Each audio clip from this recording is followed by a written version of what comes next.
Oh, tadi sudah bikin 2 laporan polisi ya. Pertama adalah Pratiwi, kalau yang ini saya pelapornya. Ya, karena yang dia jelekkan ini saya, bukan Agus. Kalau kemarin Agus, kalau ini saya. Nah, sama Pak Herwanto di sini ya. Sama dua-duanya pencemaran nama baik dan fitnah ya. Jadi biar nanti mereka buktikan saja di pengadilan dalil mereka. Sebenarnya saya nggak mau laporin mereka ya, supaya teman-teman tahu. Cuma karena mereka melapor lebih dulu, makanya saya lapor di situ. Karena saya merasa sebenarnya kalau yang bersih terutu antara Agus sama Novi, seharusnya biar Agus sama Novi aja gitu loh ya. Seharusnya jangan dibawa-bawa lawyer. Saya nggak boleh dibawa-bawa, sebenarnya Herwanto juga nggak perlu ikut-ikutan. Tapi karena mereka melaporkan lawyer terlebih dahulu, makanya saya juga mengambil hak saya dan saya melaporkan mereka juga. Itu sih sebenarnya ya. Mungkin bentuk apa Bang yang Abang alami sehingga melaporkan?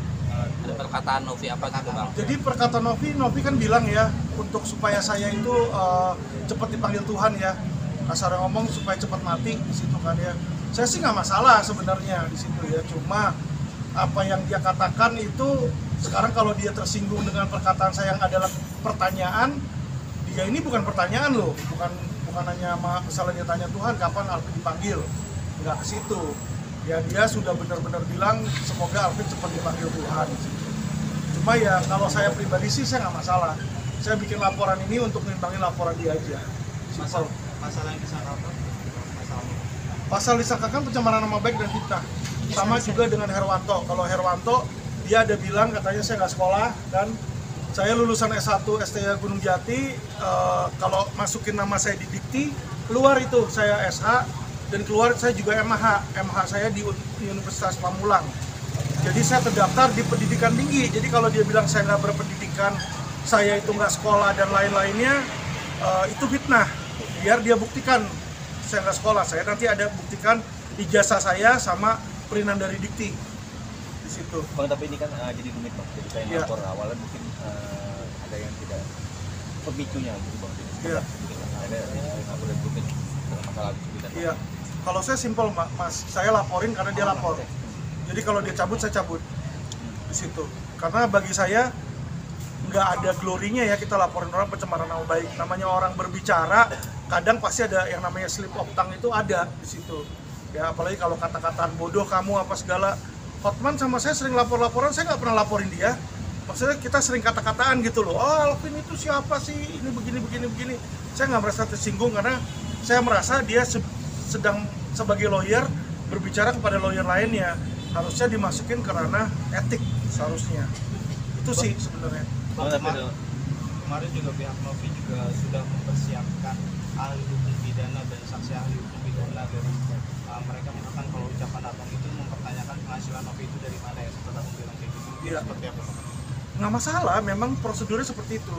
Jadi biasa kan diperiksalah saksi pelapor, habis itu diperiksa saksi-saksi fakta, diperiksa saksi ahli, habis periksa ahli, baru periksa terlapor, ya. Saya yang dilapor nanti diperiksa belakangan di situ. Memang itu proses dari proses dari penyelidikan dan penyidikan normal kok, nggak apa-apa di situ. Ya, dan ada ahli kan belum tentu ahli itu benar Mas, karena ahli itu hanya berupa opini. Nanti kalau nggak benar saya bisa ajukan gelar perkara kan di Polda maupun di Mabes biar diperiksa ya kan. Apakah pertanyaan itu merupakan sebuah pencemaran nama baik atau tidak? Itu kan yang jadi masalah di situ kan. Gitu loh. Nggak apa-apa, biarin. Seharusnya mereka baca pasal 17 Undang-Undang Advokat. Di pasal 17 Undang-Undang Advokat diberikan hak kepada lawyer untuk mencari tahu informasi. Salah satu cara mencari tahu informasi dari mana? Bertanya.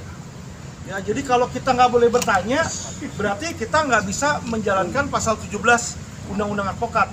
Jadi itu, saya melihat mereka ini adalah orang-orang yang belum diedukasi secara hukum.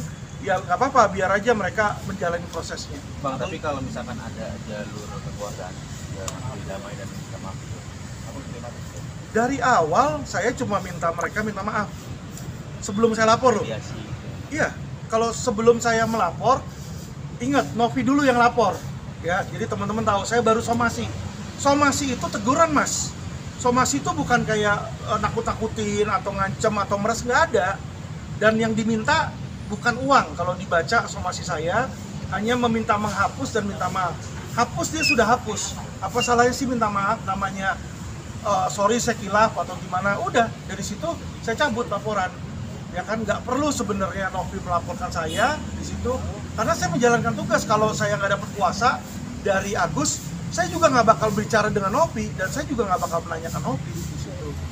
Ya, jadi kalau soal mediasi, ya kan, dari awal kita nggak pernah menutup mediasi, makanya saya diundang sama Menteri Sosial, saya hadir di sana, ya, sama para tabas saya hadir, dan pihak kita sudah mencabut semua laporan polisi saat itu.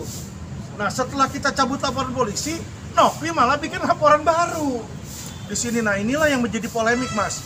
Namanya udah damai, seharusnya sudah forgive and forget, ya dong, lupakan dan maafin. Kalau dia nggak forgive and forget masih seperti itu, kesel sama saya karena saya lawyer.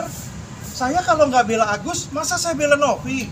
Masa saya kuasa hukum Agus terus saya bela ini Novi? Diketawain saya sama masyarakatnya dong, gitu loh. Dia kan udah ada lawyer yang bela dia, ya. Dan selain itu teman-teman, kita sudah mengajukan gugatan kepada Novi perdata, ya, perbuatan melawan hukum. Belum gugatan, baru somasi. Rencana dalam 2-3 hari kita sedang susun gugatan, akan menggugat. Daripada ini menjadi polemik di kepolisian kan lama, ya kan, kita masukin ke pengadilan. Kalau pengadilan itu nanti 3 bulan, 4 bulan sudah ada putusannya. Apakah uang itu milik Agus ataukah uang itu milik yayasan? Simpel, jangan kita bikin ini menjadi sebuah parodi gitu ya, yang akhirnya kasihan Agus, matanya nanti buta total di situ. Kalau memang bukan hak Agus, kata pengadilan, kita akan ikutin, kita akan taat hukum di situ. Jadi stop ujaran-ujaran kebencian. Kalau menurut saya stop. Kita ini Indonesia, ya, penuh dengan orang-orang baik, penuh dengan orang-orang yang santun. Kalau kita saling mengejek, saling meme-meme kayak begitu, ngeledekin orang buta, nah, sopan santun kita di mana? Ya, kalau dia ngatain saya nggak sopan karena klien saya dihina di situ. Normal lah, kalau bukan saya yang bela siapa di situ, ya. Bang, ada konsultasi tersendiri dengan Farhad Abbas terkait gugatan, akan mengajukan gugatan itu? Sudah. Dan Bang Farhad Abbas bilang silakan di situ. Karena kenapa? Karena Novi ini kelihatan sekali tidak ada itikat baik, ya. Maksudnya Mensos kan udah bilang, udah damai, ya kan, balikin uangnya biar bisa pengobatan. Apa yang menunggu dia? Laporan polisi udah dicabut loh. Dia bukannya cabut laporan polisi, malah dia bikin laporan baru. Nah, disinilah teman-teman biar bisa lihat, ya, dengan akal sehat. Saya bilang kalau dia memang orang yang suci, orang yang malaikat, saya kan nggak tahu, saya nanya, dia suci apa malaikat atau bukan. Tapi setahu saya malaikat nggak akan mengejek-ejek orang buta. Kalau saudara kita buta, orang tua kita buta, masa sih kita tega hati mengejek di situ, ya. Harusnya kita bantu. Kalau nggak bisa bantu, ya sudahlah, jangan menambah jadi masalah. Itu aja sih. Mungkin bukti yang dibawa apa aja nih, Bang? Bukti yang dibawa tadi,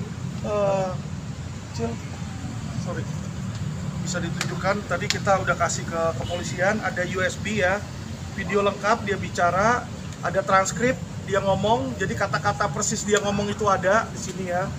Jadi kayak siapa namanya, Herwanto bilang saya nggak sekolah di situ kan, itu udah fitnah kalau dibilang saya nggak sekolah. Masa sih ada lawyer yang nggak sekolah di situ. Novi pun juga sama. Ini Novi kan ada videonya nih di sini, ya. Dia bilang di sini agar cepat meninggal di sini, ya. Jadi saya merasa masa sih ada malaikat nyumpain orang cepat meninggal? Itu gitu loh. Apakah ada malaikat membalas kejahatan dengan kejahatan kalau dianggap saya jahat? Ya kan? Tapi saya rasa nggak seperti itu. Jadi ya sudahlah. Ya kan? Bang, itu. Abang kemarin juga mempertanyakan terkait Yayasan Novi itu juga hanya TPPO, ya Bang, padahal itu sudah SP3 gitu. Saya nggak tahu itu SP3, Mas. Jadi kalau ada SP3 itu Mas boleh cek, hanya diberikan kepada pelapor, terlapor, dan kejaksaan. SP3 itu tiga itu, Mas. Saya bukan pihak 3 tersebut, jadi saya nggak tahu. Makanya saya nanya, apakah ada TPPO? Kenapa saya nanya? Karena saya lihat dari berita di media Indonesia, di Tribun, ditulis di situ Arif bilang dugaan TPPO. Dan kalau Anda lihat video saya juga masih bilang dugaan di situ ya. Jadi kalau dia bilang oh itu sudah SP3 ya sudah, kan dia yang tahu. Makanya saya nanya di situ. Tapi kalau dia tersinggung dengan pertanyaan saya, ya ini yang menjadi pertanyaan, kenapa mesti tersinggung kalau memang dia nggak melakukan. Bang, kabarnya Iya. juga abang mensomasi televisi besar 1 triliun. Iya, jadi somasi itu ya kalau perbuatan melawan hukum ada imaterial dan material, Mbak. Kalau kerugian material adalah kerugian yang saat ini benar-benar dialami, yaitu 1,3 miliar, yaitu uang dari rekening Agus yang diambil. Itulah kerugian material. Lah, bagaimana dengan kerugian imaterial? Kerugian imaterial kita hitung di 1 triliun karena ada kata-kata dari lawyernya. Ada kata-kata dari lawyernya Agus, dari lawyernya Novi sendiri yang bilang, si Alvin ini goblok atau enggak? Jangankan 3 miliar, dikasih 1 triliun juga Novi nggak bakal mau siram. Nah, ya, berarti kalau lo 1 triliun aja nggak mau disiram, ya udah saya minta 1 triliun karena ini orang saya ini sekarang disiram dan matanya buta di situ. Jadi saya hanya menggunakan kata-kata dan apa fakta yang dia sampaikan, Mas. Bang, ini kan seluruh pengobatan Agus kan saat ini mungkin bisa dikatakan abang yang menanggung biaya pengobatannya gitu ya. Tapi Novi Prativi itu mempertanyakan Bang, kenapa gitu, ada apa alasannya gitu, mungkin seperti apa? Kita berbuat baik kok harus ada alasan. Saya sih agak bingung ya. Sorry aja gitu loh. Saya kasih tahu teman-teman, saya dalam waktu dekat 2-3 hari bakal keluar negeri, mungkin sekitar 2-3 bulan mau cangkok ginjal. Nanti bisa aja dibilang saya kabur lah, inilah. Padahal saya bener-bener ini cuci darah nih. Dan salah satu-satunya cara untuk bisa sembuh adalah cangkok ginjal. Dan saya kasih tahu teman-teman ya, saya pun bisa cangkok ginjal karena ada orang berbaik hati. Ada yang mau ngasih ginjalnya donor ke saya tanpa uang, Mas. Jadi kalau saya tanyakan, kenapa kok lu mau ngasih saya ginjal kamu tanpa uang? Kita pertanyakan di situ ya. Masa sih orang mau berbuat baik kita harus menanyakan? Jadi saya berpikir, saya nggak bisa balas budi orang itu yang kasih saya ginjal. Saya bisa balas budi dengan berbuat baik orang lain, ya kenapa saya nggak berbuat baik orang lain? Itu sih, Mas. Kemarin udah lau pagi di sini sampai sekarang